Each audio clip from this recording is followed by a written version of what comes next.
स्वागत है आपका आज वीडियो में। कैसे हैं आप लोग? आशा करता हूं कि बहुत बढ़िया होंगे। देखो, अचानक से सिल्वर की जो मांग है और खासकर गोल्ड की मांग है, मुझे लगता है गोल्ड से ज्यादा सिल्वर की मांग इतनी ज्यादा हो गई है कि यहां दूसरा व्यक्ति सोच रहा है कि भाई साहब सिल्वर खरीद लें, कहीं से भी कुछ भी मिल जाए। तो आज की वीडियो में भाई साहब खरीदना तो ठीक है, उसका जब क्रैश सुनोगे ना कि कब कब सिल्वर क्रैश हुआ है और सबसे ज्यादा कब क्रैश हो गया है, थोड़ा सा विश्वास आपका डगमगा जाएगा। तो आने वाले 5 से 7 मिनट की वीडियो में आपको बताने वाला हूं और समझ जाओगे कि खासकर इस समय करंट माहौल में, क्योंकि अगर सिल्वर की बात किया जाए ना सर, अगर इसके चार्ट पे आप जाओगे ऑलमोस्ट कम से कम ये 12 से 13% का क्रैश हुआ है, गिरावट हुई है, अच्छी खासी गिरावट हुई है। तो ऐसे में खासकर एज इन्वेस्टर सोच रहा है क्या करें, यहां होल्ड किए हैं, कुछ लोगों ने बाइंग करने का प्लान कर रहे हैं, कुछ लोग लगातार होल्ड करके रखे हैं काफी दिनों तक, अभी तक प्रॉफिट बुकिंग में नहीं किया है। तो सारा चीज का आपको एटलीस्ट ना इशारा मिल जाएगा कि क्या करना है। लेकिन ये जो लगातार इतनी डिमांड हो रही है, मन में सोचो यार, क्या अचानक से इंडस्ट्री की डिमांड बढ़ना चालू हो गई? अभी तक इंडस्ट्री की डिमांड नहीं थी। अभी तक सोलर पैनल वगैरह, ईवी बैटरीज को लेके अभी तक किसी का दिमाग नहीं खोल रहा था। अचानक से कैसे क्या हो गया? तो ये कौन कर रहा है इसके पीछे, और क्या वो पहले भी कर चुका है, उसके बारे में भी चर्चा करेंगे। तो आपके मन में ना सिल्वर को लेके जो बहुत ज्यादा एक्साइटेड हो ना, सब कुछ क्लियर होने वाला है। तो आज की वीडियो बड़ी इंपॉर्टेंट होने वाली है। अगर चैनल पहली बार हो सब्सक्राइब कर सकते हो, वीडियो को भी लाइक कर सकते हो अगर पसंद आए तो। क्रैश थोड़ा बहुत हुआ, बाजार नॉर्मल था, बाजार में हल्की फुल्की लगातार प्रॉफिट बुकिंग चलती रही, तो बाजार में ज्यादा नहीं था। लेकिन सबसे पहले मैं आपको ना ये वाला चार्ट दिखाने की कोशिश करूंगा, इससे आपका थोड़ा सा दिमाग हिल जाएगा। जी हां, ये टेबल है और कब कब सिल्वर में क्रैश आया है, अच्छा खासा क्रैश आया है। मतलब आप ये चार्ट देख के ना आपको डर डर सा लग जाएगा कि भाई इसको ना खुले नहीं छोड़ सकते सिल्वर को। देखो 1980 में 50 से 60% का गिरावट हुई सिल्वर में, 50 to 60%। सेम 2008 की बात करें 60%, 2011-13 की बात करें 60%, 2015 की बात करें 25%। ये क्रैश है भाई साहब, गिरावट है। अब सोचो कितना ज्यादा गिरावट हो गई होगी। ऐसे में इंसान अगर ये सोचे ना कि मैं लेके रख लूं काफी दिनों तक, तो मुझे डाउट सा लग रहा है। हालांकि वीडियो में बने रहा, पता चल जाएगा फाइनली क्या होने वाला है। 2020 में 30% गिरावट, 2022 में भी लगातार ये 30% गिरावट है। ये तो कहानी है। अब जब क्रैश हुआ, अच्छा खासा क्रैश हुआ, देखो 1980 में ना ऑल टाइम से, मतलब देखा जाए $50 पर ऑन्स की था उस समय, और $50 पर ऑन्स से घट के सीधे $10 पे पहुंच गया था। सोचो कितना ज्यादा करेक्शन यार, इतना ज्यादा क्या होता है। अब यहां 1980, 1987 में 40%, 97 में भी हुआ, 2008 में भी हुआ, 2011-13 में हुआ, 2020 में भी हुआ था, 18 से 13 पहुंच गया था, क्योंकि डॉलर की थोड़ा अच्छी खासी तेजी हुई थी डॉलर में। तो यहां डॉलर की वैल्यू तेजी बढ़ी, तो भाई यहां भी इनका थोड़ा सा गिरावट लगभग हुआ। अब ये सब कुछ क्रैश देखने के बाद आपको लग रहा होगा कि संदीप भाई अभी क्या करें यार, ये तो आपने इतना बता दिया, मन में डर सा हो गया है। लेकिन मैं आपको बताना चाहूंगा ना, इसके पीछे जिसका काम है ना सर, वो सबसे इंपॉर्टेंट बंदा है। जी हां, जो कंट्री है, सबको पता है भाई, लोग करे ना करे, भले मोदी जी जाके मिल ले, बहुत उम्मीद करें कि डील मिलने वाली है सर, चाइना है। और चाइना जब भी बिजनेस करता है ना सर, बहुत खतरनाक बिजनेस करता है। और एक हमारे इंडियन मार्केट में ऑपरेटर होते हैं पम डम वाले, स्टॉक को ले गए फिर वहां से छोड़ दिया, सेम चाइना करता है। रेयर अर्थ मेटल्स आज सबसे ज्यादा चाइना में उत्पादन होता है, सबसे ज्यादा मैन्युफैक्चर वही है। और आज एक समय ऐसा भी था कि दुनिया को तरसा दिया था उसने कि भाई रेयर अर्थ मेटल्स ले लो। और कभी कभी याद करो कि जब चाइना ये बोल देता है कि भाई सप्लाई हम बंद कर देंगे, भाई हालत खराब हो जाती है लोगों की। तो आप समझ रहे हो ये कहानी क्या चल रही है। तो ओवरऑल सबसे पहले समझो गोल्ड और सिल्वर का रेशियो, वो आपके लिए समझना बहुत जरूरी है। गोल्ड सिल्वर मतलब गोल्ड को बनाने के लिए कितने ऑन्स सिल्वर की रिक्वायरमेंट होती है, वो समझ लो। अगर मैं करंट मार्केट में चलूं तो देखा जाए, ये नॉर्मल डेटा आपके नॉलेज के लिए है कि अगर 80 के ऊपर, अभी क्या चल रहा है गोल्ड सिल्वर रेशियो अराउंड 61 चल रहा है, 61 चल रहा है। अगर 80 के ऊपर है तो सर यहां समझ लो कि बाइंग अपॉर्चुनिटी और ज्यादा बनेगी, अभी नहीं है।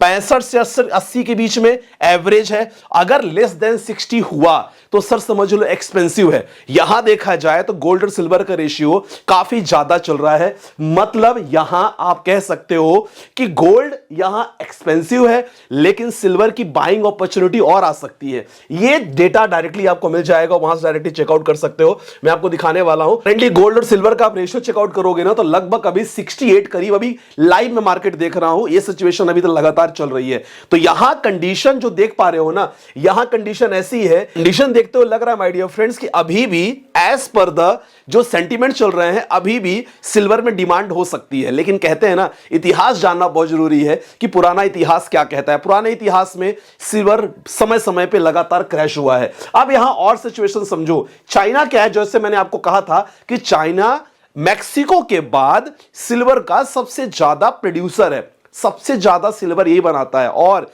चाइना वाले ना खासकर इन चीजों पे यकीन करते हैं कि अगर मैं बैटरी बना सकता हूं तो मैं बैटरी बना के बैटरी क्यों दूसरे देशों को दूं, मैं क्यों ना कार बनाऊं और कार के साथ बैटरी असेंबल करके फिर दूं, ज्यादा प्रॉफिट। समझ गए? तो इस समय जो हाइप लगातार लेके चल रहे हैं चाइना में, सेम है, क्योंकि उनका मकसद है कि भाई साहब एक्सपोर्ट तो हम पूरी तरह बंद करने वाले हैं। और ये चीज उन्होंने क्लियर बोल दिया है और हर जगह इंफॉर्मेशन दे दी है कि देखो हमारे पास इन्वायरमेंटल इश्यू है, इसीलिए हम सिल्वर को अब एक्सपोर्ट कर रहे हैं।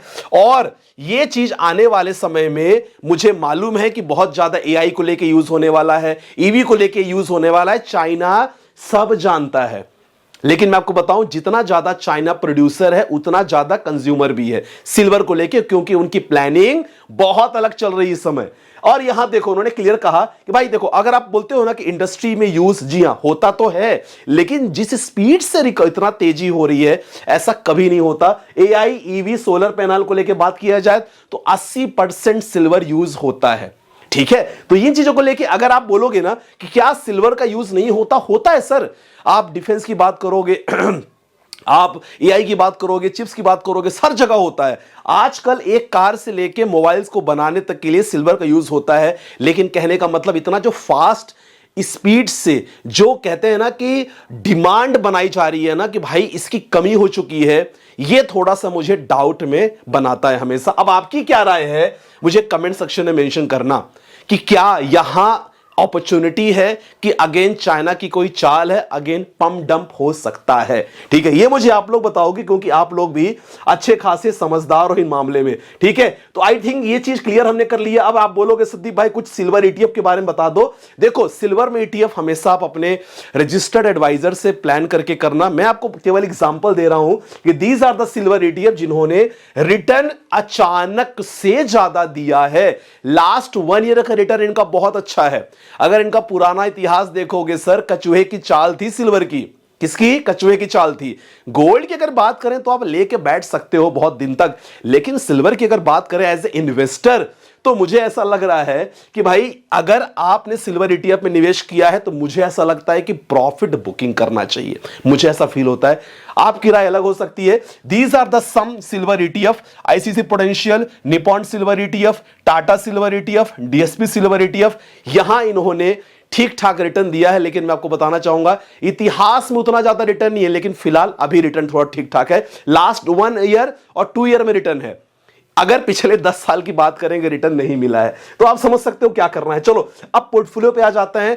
इस समय खासकर न्यू ईयर का ऑफर चल रहा है, तो काफी लोग जो ट्रेडिंग में इंटरेस्टेड हैं, crypto, gold, Indian market, sir number description पे है, पता करो क्या ऑफर चल रहा है, क्योंकि लाइफ टाइम ऑफर भी यहां पास है। तो अच्छी खासी अपॉर्चुनिटी है, मिस मत करना, लिमिटेड सीट है। तो डिस्क्रिप्शन पे नंबर है, वहां पता कर सकते हो, जहां हम लोग अपने कम्युनिटी ग्रुप में लगातार ट्रेडिंग्स वगैरह और सेशन करते हैं। चलो ये भाई साहब का बहुत अच्छा कमेंट था, थोड़ा सा डीप आएगा गोल्ड सिल्वर में, वो स्वाभाविक है, हिस्ट्री देख लो, लेकिन फिर ऊपर जाएगा गोल्ड सिल्वर। मुझे लगता है गोल्ड तो ठीक है, सिल्वर में बहुत ज्यादा फ्लक्चुएशन है। अगला क्वेश्चन, पोर्टफोलियो के लिए आप लोग पोर्टफोलियो भेजते रहे ना, जिनका मेरे पास आ गया है ऑलरेडी, प्लान ले लिया, तो उनको मैं कोशिश करूंगा 31 के पहले पहले अपन भेज दे। कल भी भेजा था मैंने। सर मेरा पोर्टफोलियो रिव्यू कर लीजिएगा। एज 37 साल है, 2 साल से इन्वेस्टमेंट कर रहा हूं, 15 साल तक इन्वेस्टमेंट करूं। Quant small cap, regular set से डायरेक्ट कर लो। क्यों 1% कमीशन किसी को देते हो? डायरेक्ट करो यार। क्वांट ठीक है, Motilal, SB equity hybrid fund, एक फ्लेक्सी कैप, पराग पारी फ्लेक्सी कैप ले सकते हो, अच्छा फंड है। अगला क्वेश्चन, सर मेरा एसआईपी पोर्टफोलियो बता दीजिएगा। एचडीएफसी का फ्लेक्सी कैप, निपॉन मल्टी, बंधन स्मॉल। मैं 2000 एसआईपी करना चाहता हूं। देखो मल्टी लिया है, फ्लेक्सी लिया है, स्मॉल लिया है, एक मिड कैप ले लो, 2000 एचडीएफसी, मोतीलाल, कोई भी ले सकते हो, बाकी कंटिन्यू चले दो। Thank you so much for the love Saumya Hazara, thank you so much sir. Please advise भी, I have been investing in Kotak flexi cap fund but over the year the returns are average and not beating category average. नहीं, बहुत बढ़िया है, कोटक का flexi cap fund ठीक है, हटने की जरूरत नहीं है। एटलीस्ट म्यूचुअल फंड को 5 साल का वक्त जरूर दो। तो आई होप आपको समझ में आया होगा। आपको क्या लगता है तो प्लीज कमेंट सेक्शन में मेंशन करना। और यस, जिसका कमेंट शानदार रहेगा, पोर्टफोलियो रिव्यू उनके लिए फ्री करने वाला हूं।